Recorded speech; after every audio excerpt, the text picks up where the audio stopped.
Paris की एक चमकती हुई रात।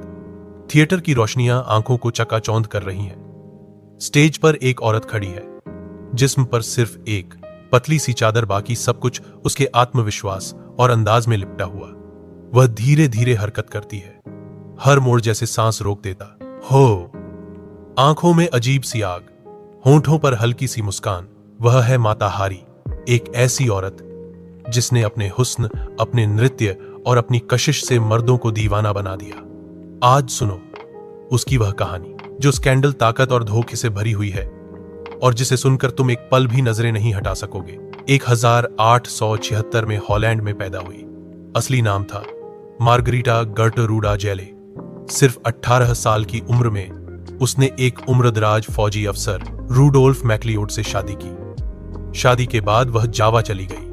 वहां उसने पूर्वी नृत्य देखे, उनकी अदाएं, उनका जादू, मगर उसकी शादीशुदा जिंदगी किसी ख्वाब जैसी नहीं थी। पति शराबी, रिश्ते खराब, बच्चों की मौत और आखिरकार तलाक। फिर वह पेरिस पहुंची। जेब खाली थी, मगर चेहरा और अंदाज उसके सबसे बड़े हथियार थे। 1905 में उसने स्टेज पर कदम रखा।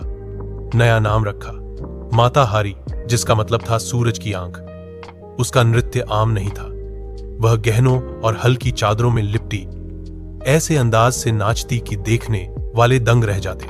खुद को किसी भारतीय मंदिर की नर्तकी के रूप में पेश करती। जिस्म की हर हरकत में आत्मविश्वास, हर नजर में निमंत्रण।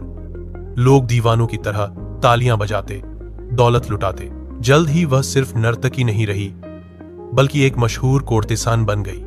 ताकतवर मर्द उसके इर्द गिर्द मंडराते, फौजी अफसर, राजनीतिज्ञ, असरदार लोग।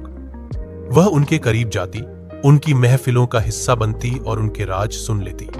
मोहब्बत, लज्जत और सियासत की सरहदें धुंधली होने लगी। पहला विश्व युद्ध छिड़ गया, हालात बदल गए। फ्रांस ने उसे इस्तेमाल करना चाहा।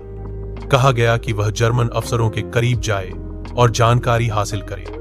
दूसरी तरफ जर्मनी ने भी उसे रकम दी। क्या वह सच में डबल एजेंट थी, या सिर्फ एक औरत जो हालात के जाल में फंस गई थी? उस पर इल्जाम लगा कि उसकी गतिविधियों ने हजारों सैनिकों की जान खतरे में डाल दी। 1917 में उसे गिरफ्तार कर लिया गया।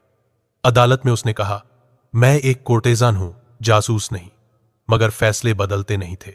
15 अक्टूबर 1917, पेरिस के पास एक मैदान, फायरिंग स्क्वाड तैयार खड़ा है। वह 41 साल की है, गरिमामय लिबास में, सिर ऊंचा किए हुए, आंखों पर पट्टी बांधने से इनकार कर देती है। आखिरी पल में हल्का सा इशारा, जैसे